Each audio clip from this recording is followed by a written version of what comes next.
खबरें तफसील से। जम्मू कश्मीर के जिला बडगाम में मिलिटेंटों और सिक्योरिटी फोर्सेस के दरमियान एनकाउंटर जारी है। जिला बडगाम के सरार शरीफ इलाके में जारी एनकाउंटर में 2 मिलिटेंटों के मारे जाने की खबर है। एनकाउंटर के सबब जिला बडगाम और जिला पुलवामा में मोबाइल इंटरनेट खिदमात मुअत्तल कर दी गई है। वाज़ेह है, सरार शरीफ इलाके में सिक्योरिटी फोर्सेस ने मिलिटेंटों की मौजूदगी की खबर पर मुहासरा किया था।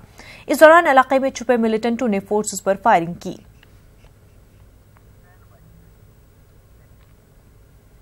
सीबीआई के अबूरी डायरेक्टर एम नागेश्वर राव मामले की समाअत करने वाली बेंच से chief justice of India Ranjan Gogoi ने खुद को अलग कर दिया है। रंजन गोगोई ने कहा कि वो सिलेक्शन कमेटी की मीटिंग में शिरकत करने वाले हैं, इसलिए वो समाअत नहीं करेंगे। नागेश्वर राव मामले की अगली समाअत 24 जनवरी को दूसरी बेंच करेगी। कॉमन कॉज नामी तंजीम ने नागेश्वर को अबूरी डायरेक्टर मुकर्रर किए जाने के खिलाफ सुप्रीम कोर्ट में अर्जी दायर की थी।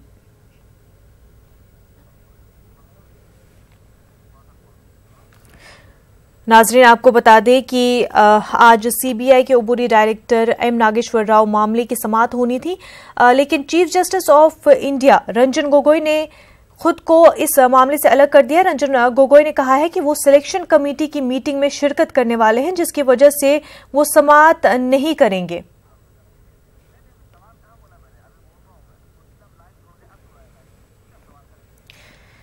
दिल्ली से हमारे नुमाइंदे सुशील पांडे इस वक्त हमारे साथ जुड़ चुके हैं। सुशील, आपसे जानना चाहेंगे कि chief justice of India Ranjan Gogoi ने खुद को समाज से अलग कर दिया है, क्या वजह है इसकी, क्या मजीद अपडेट्स है?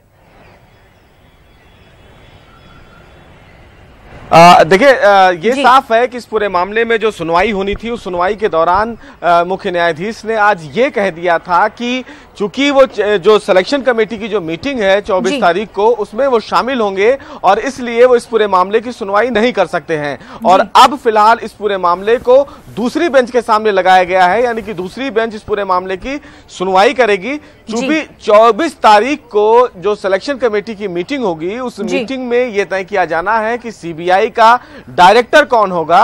और अगर 24 तारीख की मीटिंग में तय कर दिया जाता है कि सीबीआई का डायरेक्टर कोई और होगा, तो फिलहाल इस याचिका पर सुनवाई नहीं भी हो सकती है। लेकिन फिलहाल आज का जो डेवलपमेंट है वो यही है कि इस पूरे मामले की सुनवाई चीफ जस्टिस रंजन गोगोई करने वाले थे, चूंकि उन्होंने साफ तौर से कहा कि 24 तारीख को जो सिलेक्शन कमेटी की मीटिंग होने वाली है, उस मीटिंग में वो जा रहे हैं और अब फिलहाल इस पूरे मामले की सुनवाई दूसरी बेंच करेगी। जी सुशील, और जो तंजीम कॉमन कॉज नामी तंजीम है जिन्होंने ये अर्जी दाखिल की है, उनकी क्या कुछ दलीलें हैं?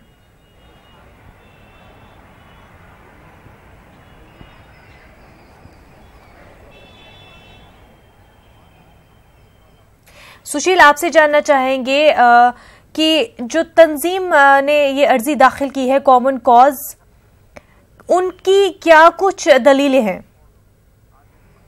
सुशील तक हमारी आवाज नहीं पहुंच पा रही है। बहुत बहुत शुक्रिया सुशील। आगे बढ़ेंगे नाजरीन। भगोड़े मेहुल चौकसी ने हिंदुस्तानी शहरियत छोड़ दी है। उसने अपना हिंदुस्तानी पासपोर्ट सरेंडर कर दिया है। चौकसी ने अपना हिंदुस्तानी पासपोर्ट एंटीगा के हाई कमीशन में जमा कराया है। शहरियत छोड़ने के लिए चौकसी को 177 अमरीकी डॉलर का ड्राफ्ट भी जमा कराना पड़ा। इस तरह चौकसी की हवालगी की कोशिशों में मसरूफ हिंदुस्तानी जांच एजेंसियों को झटका लगा है।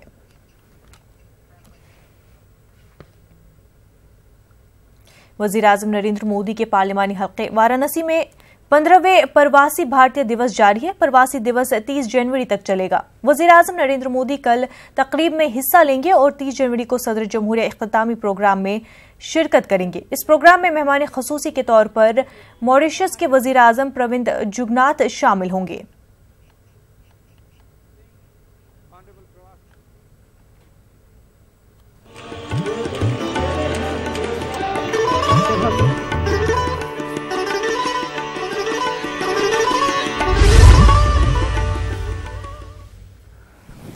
जब हम दिए को प्रज्वलित करते हैं तो इस कल्याणम हम सब के लिए यह इसलिए भी महत्वपूर्ण है कि 3 दिवसीय प्रवासी भारतीय दिवस के अवसर पर हम सबको दुनिया के सबसे प्राचीन आध्यात्मिक और सांस्कृतिक नगरी काशी के साथ जुड़ने का अवसर प्राप्त हो रहा है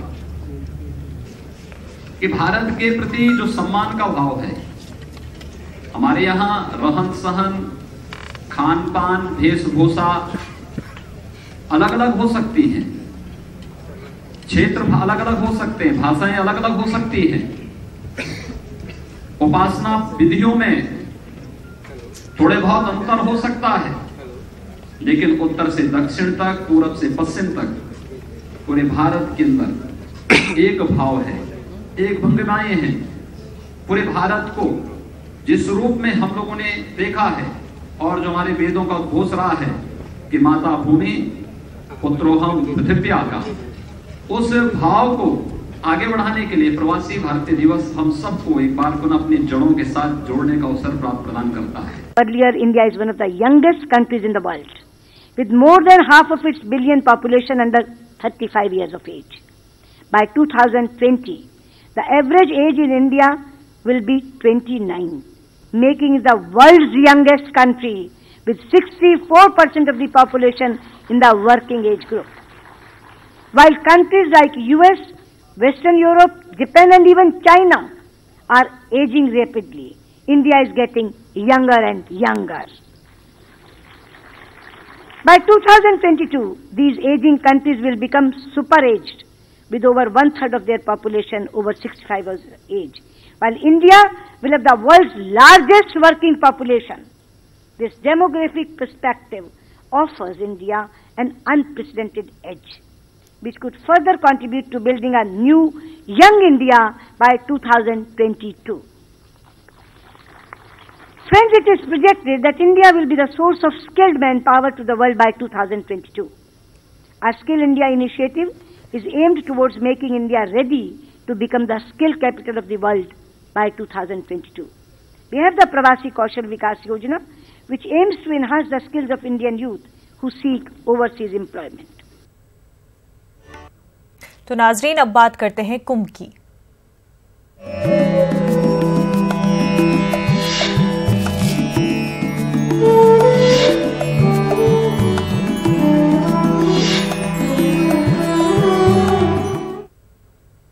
इलाहाबाद के कुंभ मेले में आज अकीदतमंद पौष पूर्णिमा के मौके पर दूसरा शाही स्नान कर रहे हैं। कुंभ मेले में लाखों की तादाद में मुल्क और बैरून ममालिक से अकीदतमंद जमा हैं।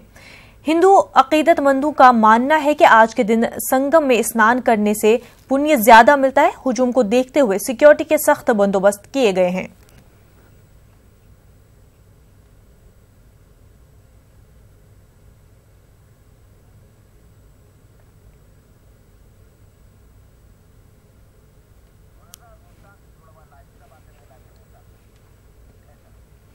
प्रयागराज से हमारे नुमाइंदे मुश्ताक आमिर इस वक्त हमारे साथ जुड़ चुके हैं। मुश्ताक, आपसे जानना चाहेंगे, आज एक और शाही स्नान होने जा रहा है, तो क्या कुछ तैयारियां, क्या कुछ जोश और खरोश देखने को मिल रहा है?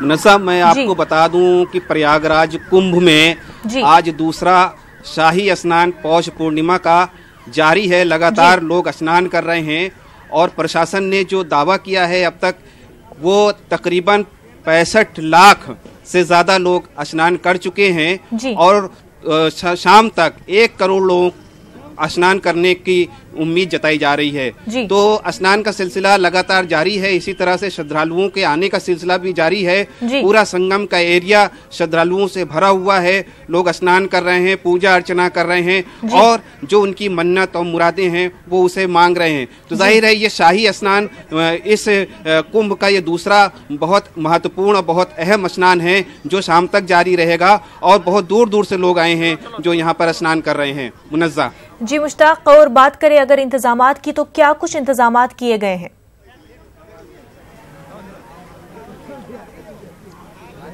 देखिए, इंतजामात तो बहुत गैर मामूली हैं। जब कुंभ की शुरुआत हुई थी तब से ही आरएफ, पीएसी और एनएसजी, ब्लैक कमांडोज और एनडीआरएफ की टीम मौजूद है। खासतौर से एनडीआरएफ की टीम को तैयार रखा गया है क्योंकि 2-3 घटनाएं जो हुई हैं वो आग लगने की हुई हैं। कुछ पंडालों में आग लगी थी जो फौरी तौर पर जिसको काबू पा लिया गया था। तो ऐसी घटनाएं दोबारा ना हो और इस तरह ये घटनाएं होने से पहले ही उनको रोक लिया जाए, इसके लिए कुछ एडवाइजरी भी जारी की गई है कि लोग हीटर न जलाएं अपने कैंपों में और आग का इस्तेमाल कम से कम करें क्योंकि रात में यहाँ सर्दी हो जाती है। तो आग के इस्तेमाल के ताल्लुक से उनको खास हिदायत दी गई हैं ताकि किसी तरह की कोई चिंगारी से कैंप में आग न लगे। मुनज़्ज़म में बता दूं कि ज्यादातर कैंप जो हैं वो फायर प्रूफ नहीं है, तो आग तेजी से पकड़ लेते हैं। तो इस तरह से आग लगने की जो घटनाएं हैं उनको बहुत सीरियसली लिया गया है, तो आग न लगे इसके लिए खास तौर से एनडीआरएफ की टीम लगाई गई है।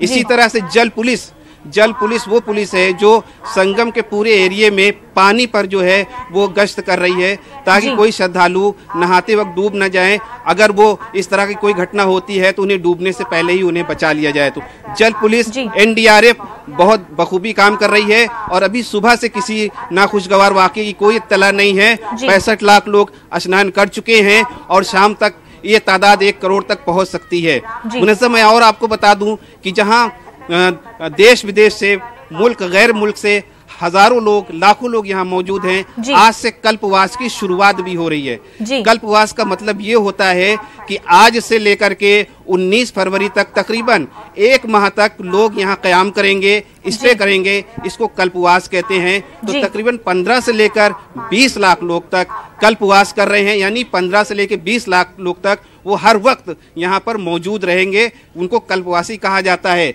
इसी तरह से यहाँ पर वीआईपीज के आने का सिलसिला जारी है। आज भी 2 स्टेट के सीएम यहाँ आने वाले हैं।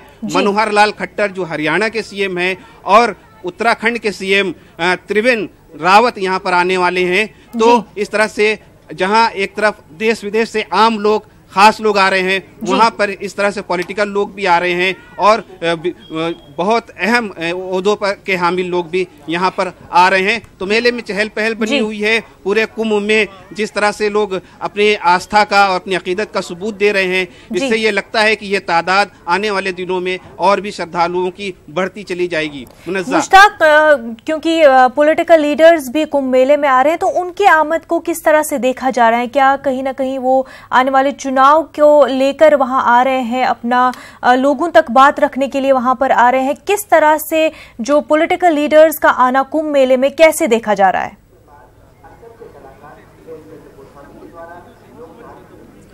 मुनज़्ज़म पहले तो कुंभ मेले की सियासी हैसियत भी समझ लीजिए। इस कुंभ मेले की एक मजहबी हैसियत भी है, धार्मिक हैसियत भी है, एक सियासी हैसियत भी है। यहाँ पर 13 अखाड़ों के कैंप लगे हुए हैं। सैकड़ों मजहबी तंजीमें, संस्थाएं, उनके कैंप लगे हुए हैं। हजारों मजहबी अहमियत के हामिल अफराद यानी शख्सियात के कैंप लगे हुए हैं। और सबसे बड़ी बात, पहली बार किन्नर अखाड़ा 14वें अखाड़े के रूप में यहाँ पर मौजूद है। तो किन्नर अखाड़े पर भी लोगों की, श्रद्धालुओं की काफी भीड़ है। और ये उम्मीद से कहीं ज्यादा कि जो ट्रांसजेंडर, जिनको तीसरी दुनिया कहा जाता है, आवाम में वो इतने मकबूल हैं। किन्नर अखाड़ों के अखाड़े में वो आवाम का एक मतलब हुजूम है और लोग उनको देखना चाहते हैं, उनसे आशीर्वाद लेना चाहते हैं। और एक खास रस्म होती है गोद भराई की, तो वो रवायती तौर पर वो किन्नरों से कराई जाती है। तो वो किन्नर अखाड़े में गोद भराई की रस्म अदा करने वाले लोगों की लाइन लगी हुई है। तो इस तरह से इसकी सियासी हैसियत इस तरह से भी है कि यहाँ पे राम मंदिर का मॉडल रखा गया है वीएचपी के दफ्तर में।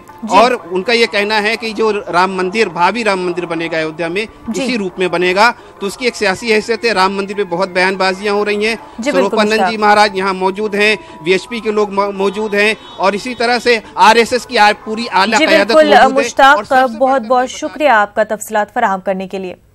नाज़रीन, आगे बढ़ते हैं। मुगलिया दौर में 14 बरस तक दारुल सल्तनत रही फतेहपुर सीकरी में एएसआई की जानिब से खुदाई के दौरान अहम और तारीखी विरसे बरामद हुआ है। अब तक इस खुदाई में मुगलिया दौर के मार्केट, 2 मंजिला इमारतें, नोबत खाने, पत्थर का बना साजो सामान, सिक्के और इस जमाने की बाक़ियात बरामद हुए हैं। इन तमाम साजो सामान को जल्द अवाम के सामने लाया जाएगा। वाज़ेह है कि मुगलिया दौर में फतेहपुर सीकरी को दुनिया की पहली स्मार्ट सिटी समझा जाता था। साल में बादशाह अकबर ने फतेहपुर सीकरी को 14 साल तक राजधानी बनाया था। अब फतेहपुर सीकरी का जो इतिहास है, जमीन में दफन था, उसे बाहर निकालने की कोशिश है। यहाँ उत्खनन का काम जोरों पे चल रहा है। कैची महल और नौबत खाना गेट के सामने उत्खनन चल रहा है। अब तक इस उत्खनन में 12 दुकानें निकल चुकी हैं।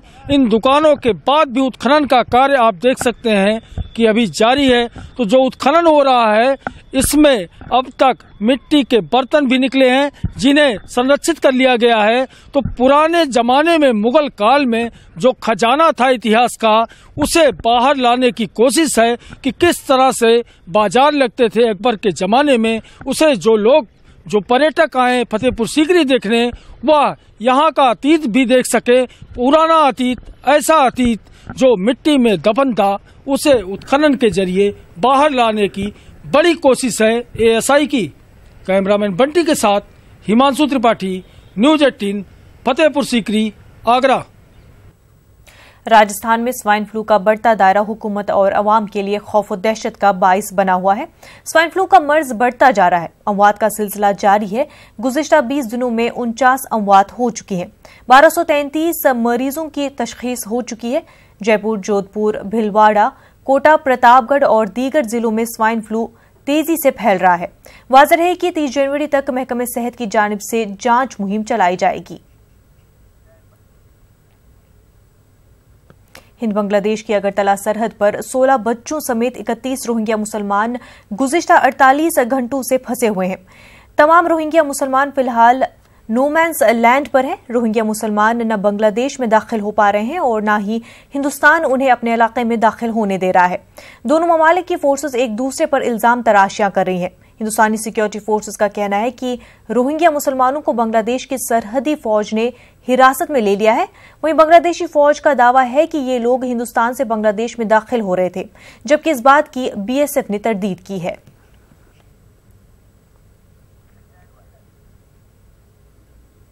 कमलनाथ सरकार ईसाइयों पर मजहब तब्दील से जुड़े झूठे केसों को वापस लेगी। कांग्रेस लीडर पीसी शर्मा ने कहा कि मजहब तब्दील के झूठे केस को वापस लिया जाएगा। मुसलमानों समेत दूसरे मजहबों के लोगों पर दर्ज झूठे मुकदमों को भी सरकार वापस लेगी। उन्होंने बीजेपी पर तंज कसते हुए कहा कि 15 वर्षों से शिवराज सरकार ने लोगों पर झूठे केस दर्ज किए हैं। और पर जो केस वापस लेने की बात हो रही है केवल कांग्रेस जनों की नहीं है। 15 साल में जिन लोगों को भी हरास किया गया, परेशान किया, कोई भी पार्टी के हो, किसान हो, पत्रकार हो, वकील हो, कोई भी वर्ग का हो, जिन पे झूठे केस लगा के जिन्होंने अपनी कर्मचारी हो, जिन्होंने अपनी मांगों के लिए धरने प्रदर्शन किए, उन पर वो केस है वापस लिया जाएगा। और धर्मांतरण के नाम पे जो झूठा फंसाया गया है लोगों को, चाहे वो ईसाई समाज के हो या किसी को, उन सब के केस वापस ली जाएंगे। आइए बात करते हैं क्रिकेट खेती की।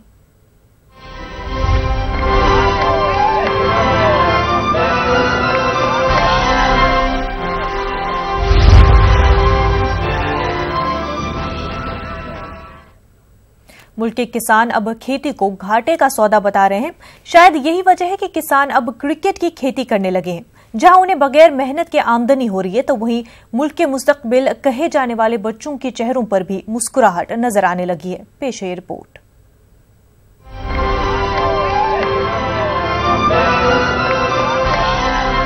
उठेगा इंडिया, बढ़ेगा इंडिया, खेलेगा इंडिया, तभी तो बनेगा सुपर पावर इंडिया।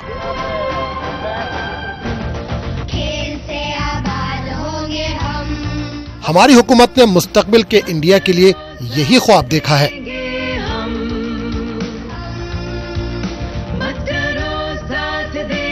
एक साल कबल इसी इरादे से, इसी सोच के साथ शुरू किया गया था खेलो इंडिया प्रोग्राम।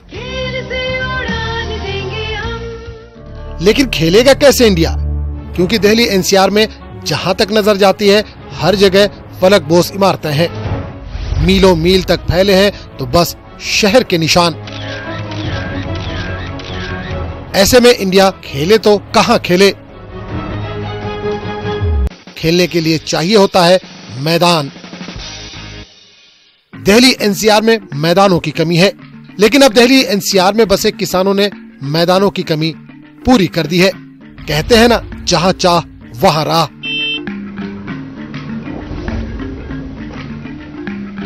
आसमान चूमती इन इमारतों के बीच एक ऐसी जमीन भी है जहां इमारतें नहीं उगती, खिलते हैं खेलने वालों के चेहरे। और अब उन किसानों को भी आंसू नहीं बहाना पड़ता जो भगवान भरोसे खेती करते थे। खसारे की खेती को देखते हुए किसानों ने यहाँ शुरू कर दी है क्रिकेट की खेती। खेतों में फसलों की जगह क्रिकेटरों की नई पौध दिखाई दे रही है। खेती में हो रहे नुकसान के चलते किसान अब अपने खेतों को क्रिकेट ग्राउंड में तब्दील कर रहे हैं, जिससे इन्हें लाखों की आमदनी हो रही है। आसपास में गगनचुंबी इमारतें हैं, रेजिडेंशियल इलाका है जहां पर लोग रहते हैं और इसके बीचों बीच क्रिकेट के ग्राउंड्स हैं। और ये क्रिकेट के ग्राउंड कभी खेत हुआ करते थे, लेकिन जो किसान हैं उनको पता है कि खेती में उतनी ज्यादा उनको आमदनी नहीं हो रही है लागत के हिसाब से, और यही वजह है कि तमाम जो किसान हैं उन्होंने अपने ग्राउंड्स, अपने खेत उन्होंने लीज पर दे रखे हैं, जहां पर क्रिकेट के आज ग्राउंड बनकर तैयार हो गए हैं, जहां पर बच्चे खेल रहे हैं।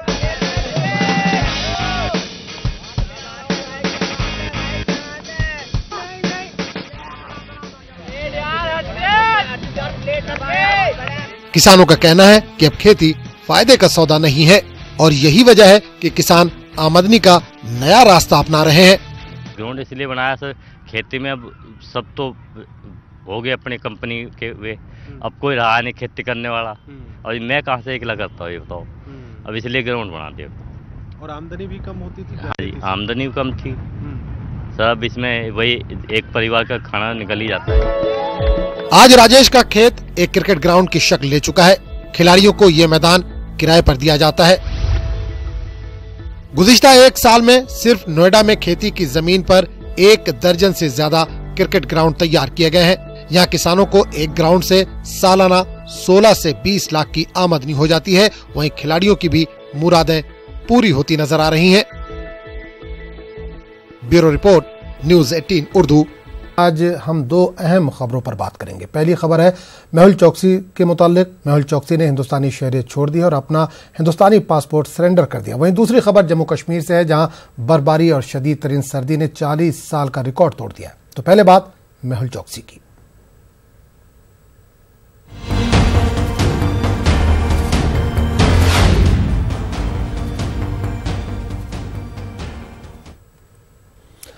भगौड़े मेहुल चौकसी ने हिंदुस्तानी शहरियत छोड़ दी है। इसने अपना हिंदुस्तानी पासपोर्ट सरेंडर कर दिया है।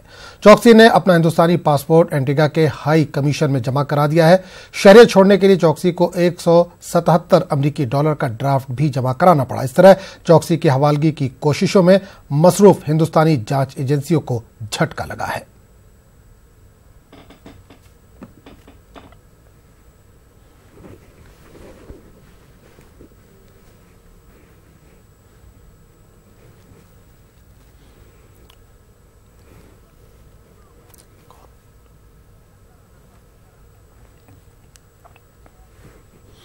इस पूरे मामले पर बात करने के लिए हम सीधे रुख करेंगे दिल्ली का, जहां से हमारे नुमाइंदे शंकर आनंद इस वक्त सीधे तौर पर जुड़े हैं। शंकर, मेहुल चौकसी ने हिंदुस्तानी शहरियत छोड़ दी है। कितना मुश्किल होगा जांच एजेंसियों को अब उस तक पहुंचना?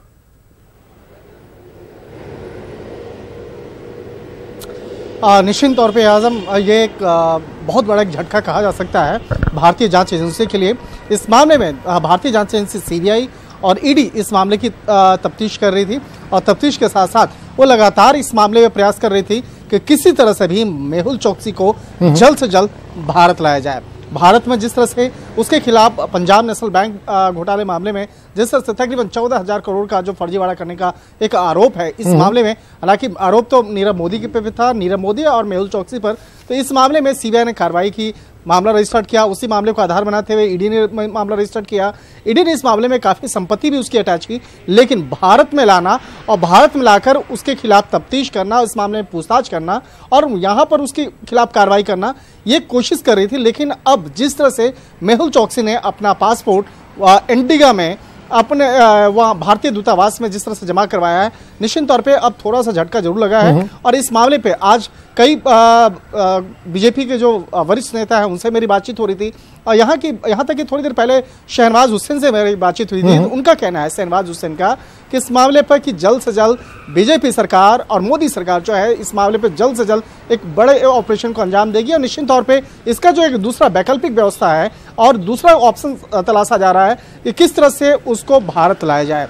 और जब इस मामले पे पूछा गया कि कहीं न कहीं एक बड़ा झटका जरूर लगा है, तो हालांकि उनका कहना था इस मामले पर कि साफ तौर पे कि कोशिश की जा रही है कि तमाम पक्ष को समझा जा रहा है कि आगे ऑपरेशन कैसे हो सकता है, इस मामले में किस तरह से जांच एजेंसियां काम कर सकती है और एक उसके तहत जो है आगे दूसरा जो प्रोसेस है उसके तहत बाकायदा कोशिश की जाएगी मेहुल चौकसी को भारत लाने की। बिल्कुल शंकर, एक चीज और जानना चाहेंगे कि ये भी खबर आ रही 22 फरवरी को एंटीगुआ में मेहुल चौकसी के ताल्लुक से कोई पेशी है, कोई सुनवाई है, इस ताल्लुक से कुछ जानकारी है कि किस तरह की पेशी है?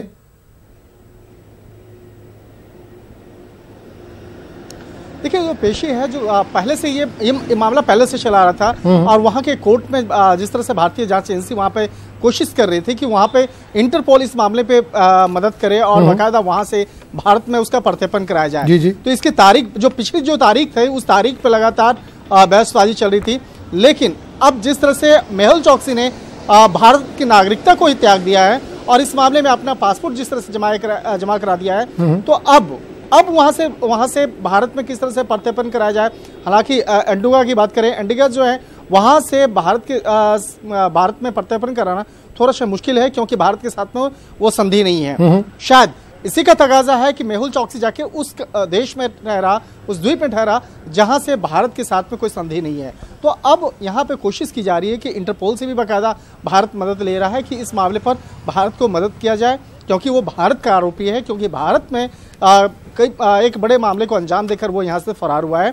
तो अब इस मामले में जो हमारे विदेश मंत्रालय है, विदेश मंत्रालय लगातार इस मामले पे विदेशी एजेंसियों के साथ में जुड़े हुए हैं और इसके साथ साथ इंटरपोल के संपर्क में है कि किस तरह से मेहुल चौकसी को भारत में लाया जाए। और मेहुल चौकसी ही नहीं, इस मामले में कई ऐसे आरोपी हैं जो भारत में फर्जीवाड़े को अंजाम देकर यहाँ से फरार हो गए। तो कोशिश की जा रही है वो उसकी जो फहरिस्त है, उस फहरिस्त में कई ऐसे नाम हैं, तो कोशिश की जा रही है कि इन तमाम आरोपियों को भारत में लाया बिल्कुल जाए। शंकर, मेहुल चौकसी ने एक रास्ता दिखा दिया, जो एजेंसियां हैं, जांच एजेंसियां, उनको चौकस रहने की अब जरूरत होगी क्योंकि एक रास्ता दिखा दिया है इन्होंने, मेहुल चौकसी ने।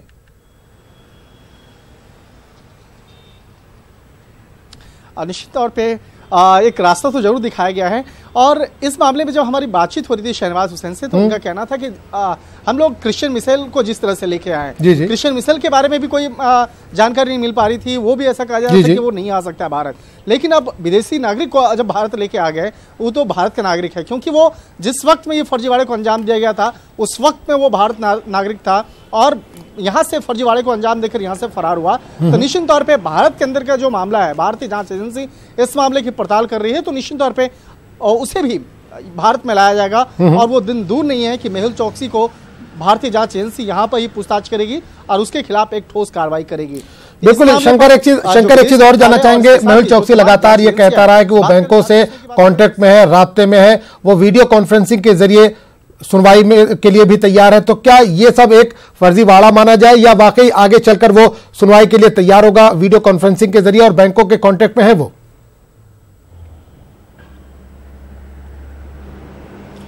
देखिए, बैंकों के साथ में इतना स्पष्ट है कि वो बहुत ज्यादा मदद नहीं कर रहा है जांच में, और यह मामला बैंकों के साथ जांच का नहीं है, अब मामला ये भारतीय जांच एजेंसियों का है क्योंकि इस मामले में सीबीआई ने केस रजिस्टर किया है। जो बैंक के तरफ से जो मामले थे वो उसी मामले को आधार बनाते थे, सीबीआई ने उस केस को दर्ज किया और उसके बाद सीबीआई का जो एफआईआर है उसी को आधार बनाते हुए फिर ईडी ने मामले को दर्ज किया। तो अब यहाँ पे मामले मेहुल चौकसी को उन जांच एजेंसियों के सामने खड़ा होना होगा, ना कि बैंकों के सामने। तो यहाँ पर जिस तरह से मेहुल चौकसी और उसके एडवोकेट के द्वारा जो बयान दिया जा रहा है, तो कहीं न कहीं वो एक झूठलाने और बहलाने की कोशिश की जा रही है।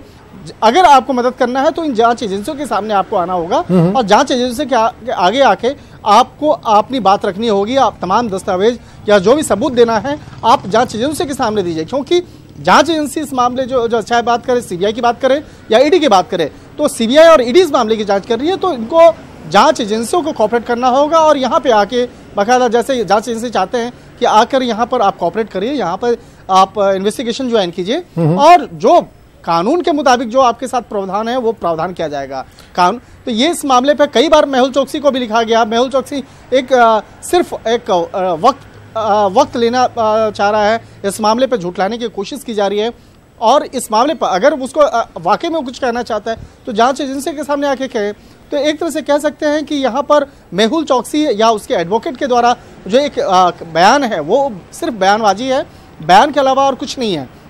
लिहाजा इसी बात को ध्यान में रखते हुए जांच एजेंसी इस मामले में कोशिश कर रही है कि उसका भारत में प्रत्यर्पण कराया जाए और प्रत्यर्पण कराने के बाद यहाँ पर लाने के बाद आमने सामने बैठा करके पूछताछ होगी और पूछताछ के बाद अगर इस मामले पर अगर उसकी भूमिका है तो निश्चित तौर पे भारत में उसके खिलाफ कार्रवाई होनी चाहिए। और इसी बात शंकर एक आखिरी सवाल करना चाहेंगे। 14,000 करोड़ का मामला है, क्या सरकार जो उसकी जायदाद हिंदुस्तान में है या दूसरी जगहों पर है उसको अपने अंडर में लेकर ये उगाही करेगी या कोई और दूसरा तरीका अपनाया जाएगा?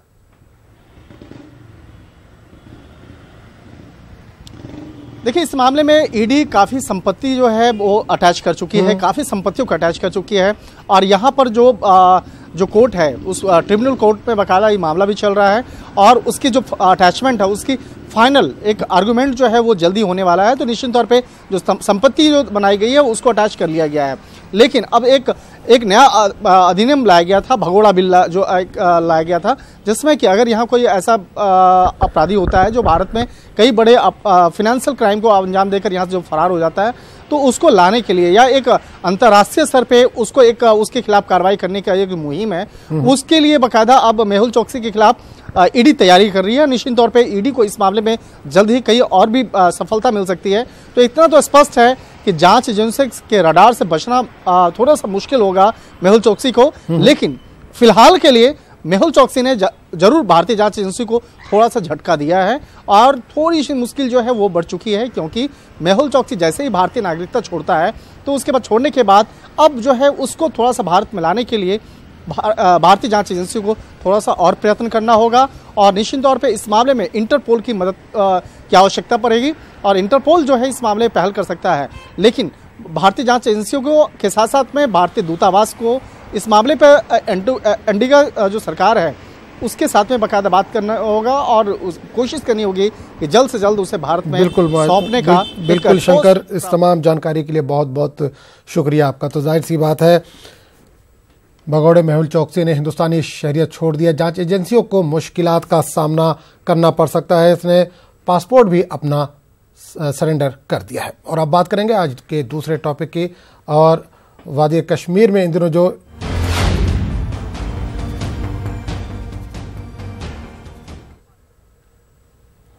और अब बात करेंगे आज के दूसरे टॉपिक की, कश्मीर में हो रही बर्फबारी की।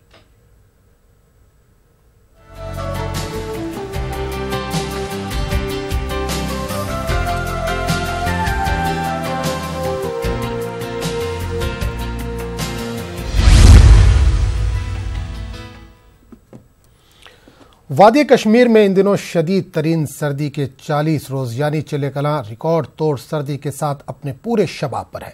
जहां रवा बरस चिले कलां के दौरान सर्दी के रिकॉर्ड कायम हो रहे हैं, वहीं इस मरतबा अच्छी खासी बर्फबारी भी हो रही है।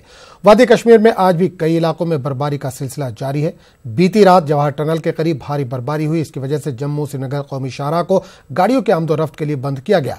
कई अजला के बालाई इलाकों में भारी बर्फबारी हुई है। मुख्तलिफ मुकामात पर सड़कों से बर्फ हटाने का सिलसिला जारी है।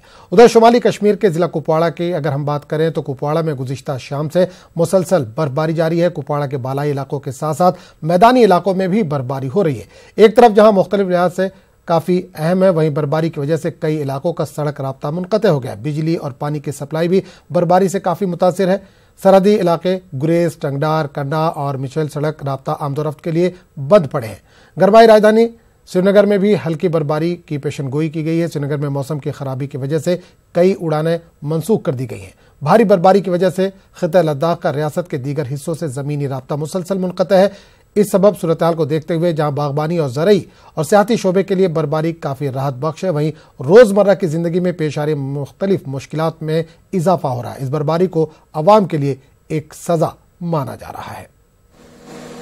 पानी की इतना किल्लत है कि लोगों को बहुत दूर जाना पड़ता है। दूसरी बात है रोड का मसला है। गवर्नमेंट का बहुत बड़ा प्लान है, उन्हें हमारे लिए रोड बनाया।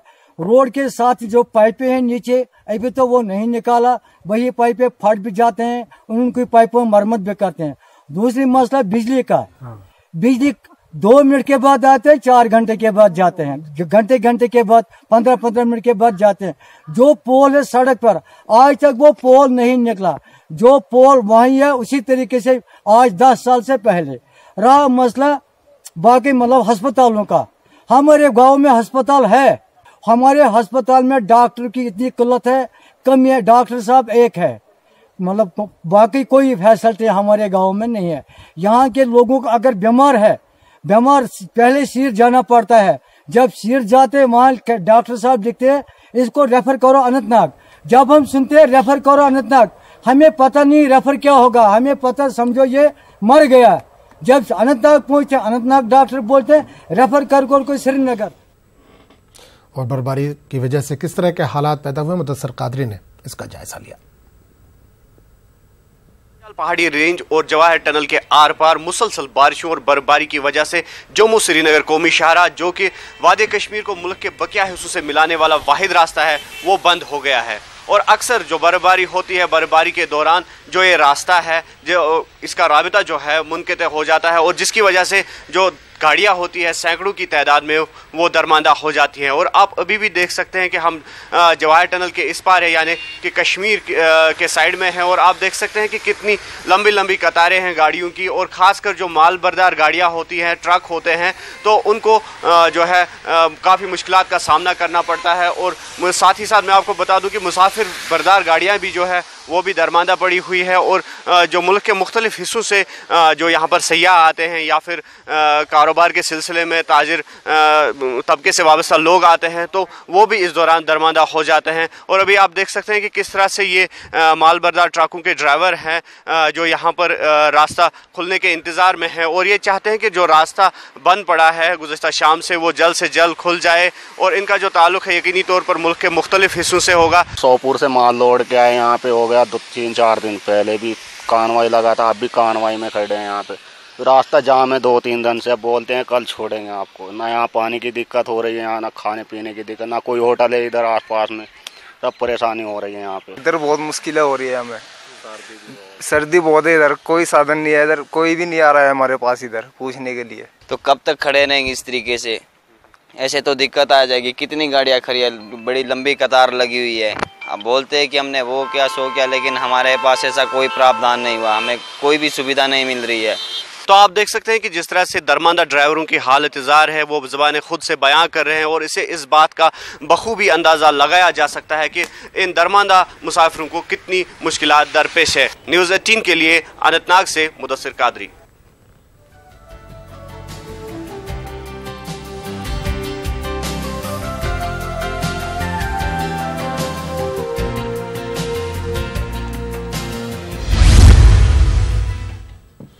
इस पूरे मामले पर बात करने के लिए हम सीधे रुख करेंगे श्रीनगर का, जहां से हमारे नुमाइंदे परवेज भट्ट इस वक्त सीधे तौर पर जुड़े हैं।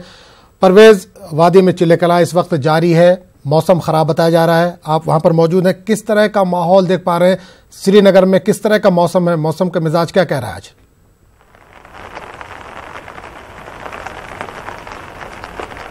जी आजम, बिल्कुल सही। अगर इस चिल्लाई कलान के हवाले से हम बात करें तो काफ़ी मुश्किलों भरा ये चिल्लाई कलान इस साल यहाँ पे रहा है।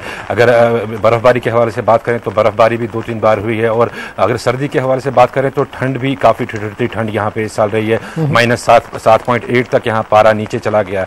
आज के अगर हवाले से अगर हम बात करें तो आज महकमा मौसम ने यहाँ श्रीनगर में हल्की बर्फ़बारी या बारिश की पेशनगोई की थी, जबकि बारिश इस टाइम हो रही है। ताहम कल रात हल्की फुल्की बर्फ़बारी हुई थी, लेकिन उसके बाद बर्फ़ दिखी नहीं। दूसरा, अगर हम नॉर्थ कश्मीर के हवाले से बात करें तो नॉर्थ कश्मीर में अच्छे खासी बर्फबारी हो रही है, चाहे कुपवारा की हम बात करें, चाहे हंदवारा की, चाहे या गुलमर्ग की बात करें, या चाहे बांडीपुरा की बात करें, तो मैदानी इलाकों समेत पहाड़ी इलाकों में भी अच्छी खासी बर्फबारी हो रही है।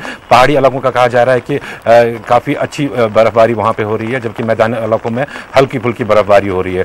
कुल मिला के देखें तो बर्फबारी की वजह से लोगों को काफ़ी मुश्किलात का सामना यहाँ पे रहता है। जो खासतौर अगर बिजली के हवाले से हम बात करें तो बिजली की सप्लाई जो है वो मुतासिर होती है। दूसरा, पानी की जो सप्लाई है, पानी की सप्लाई भी इससे मुतासिर होती है, जिसकी वजह से लोगों को काफ़ी मुश्किलात दरपेश रहती हैं। दूसरा, इसके बाद जब बर्फ़ गिरती है सड़कों पर तो सड़कों पर फिसलन शुरू हो जाती है, जिसकी वजह से काफ़ी एक्सीडेंट्स का खतरा रहता है और लोगों को भी काफ़ी चोटें आती है इसके दौरान। तो ये एक दूसरी मुश्किलात है। हालांकि चिल्लाई कलान के लिए पहले से ही यहाँ लोगों ने तैयारियाँ कर रखी होती हैं, गर्म मलबूसात हों, चाहे कांगड़ी हो, चाहे बाकी चीज़ हों, जितनी भी चीज़ें चीज़ें होती हैं वो सब तैयारियां पहले से ही लोगों ने कर रखी होती हैं। लेकिन फिर भी जो इस बार का चले कलान आया है काफ़ी सख्त चले कलान रहा है ये, चाहे सर्दी के हवाले से बात करें या चाहे बर्फबारी के हवाले से बात करें। दूसरा अगर इस चलाई कलान का एक और पहलू हम देखें, दूसरा पहलू इसका ये है जो बर्फबारी यहाँ पे हो रही है इसके फायदे काफ़ी सारे हैं। अगर हम बागबानी शोबे की बात करें तो बागबानी शोबे में इसके काफ़ी सारे फायदे हैं। ये आगे जो आने वाले दिन हैं इससे जो फल वगैरह है या जो धान वगैरह की काश्त होती है तो उसमें काफ़ी ज़्यादा बेनिफिट इससे मिल सकता है। और ख़ासतौर जो बिजली सप्लाई है वो भी इसी पे मुनहसर रहती है। आगे आने वाले दिनों में उम्मीद की जा सकती है कि जो अच्छी खासी बर्फबारी यहाँ पे हुई है तो उससे जो बिजली सप्लाई है वो आगे आने वाले समर्स में काफ़ी अच्छी रही। दूसरा परवेज एक चीज़ ये जानना चाहेंगे, क्या हुकूमत की तरफ से जो इंतजामात के वादे किए गए थे वो पूरे किए जा रहे हैं? बिजली है, पानी है, सड़क है, क्या बिजली पूरी तरह से मिल पा रही है लोगों को? सड़क की जो सफाई होनी चाहिए, गाड़ियां आराम से चल सके, क्या इस तरह के पूरे इंतजामात किए जा रहे हैं या दिक्कतें पेश आ रही हैं?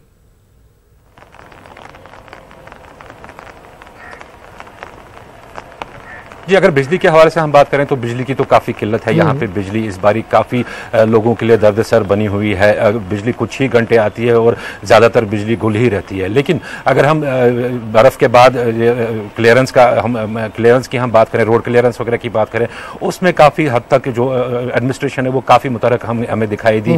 जो ही सड़कों पर बर्फ़ गिरती है तो उनकी जो मशीनरी वगैरह है वो काम पर लग जाते हैं और वो सड़कों से बर्फ़ वगैरह हटाने की कोशिश जल्दी करते हैं।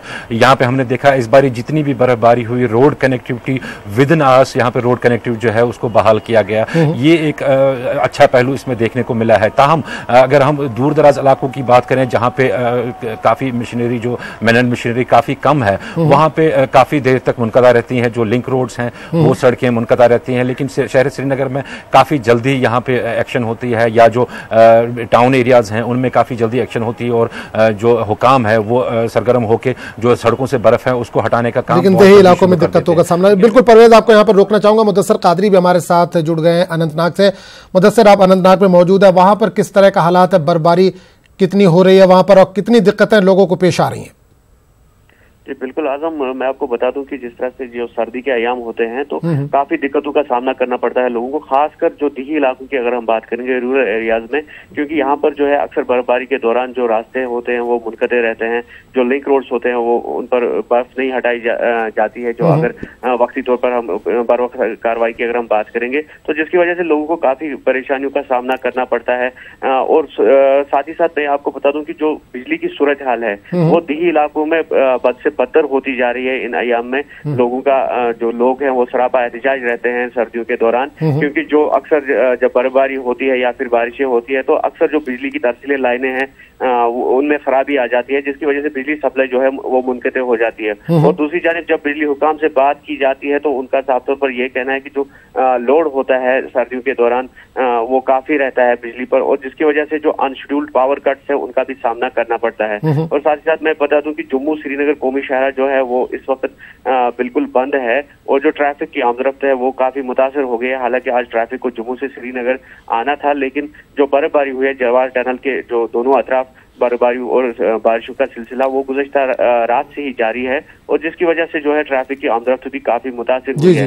और जो ड्राइवर्स से हमारी बात हुई जिस तरह से हमारे आपने नाज़रीन को भी दिखाया तो ड्राइवरों का ये कहना है कि इसका मुतबादल निकलना चाहिए, क्योंकि जो सर्दियों के ये अयाम है मौसम सरमा के दौरान जो ही मौसम में जरा सी भी खराबी आती है तो इसका बराह रास्त असर जो है वो वाहिद जो लिंक रोड है इसका वादी कश्मीर का सड़क रास्ते पर पड़ जाता है और वो चाहते हैं कि मुतबादिल इसका निकले। और बिल्कुल मुदस्सिर परवेज भट्ट भी हमारे साथ मौजूद, उनसे भी पूछ लेंगे। परवेज, लगातार सड़क की बात हो रही है, थोड़ी भी बर्फबारी होती है, बारिश होती है तो रोड जो सड़क राब्ता है वो मुनक़ते कर दिया जाए। लगातार बात हो रही है कि ऑल वेदर रोड यहां पर बनाया जाएगा जम्मू कश्मीर में, तो क्या इस सिमत में कोई पेशरफ्त हुकूमत की तरफ से हो रही है ऑल वेदर रोड के लिए?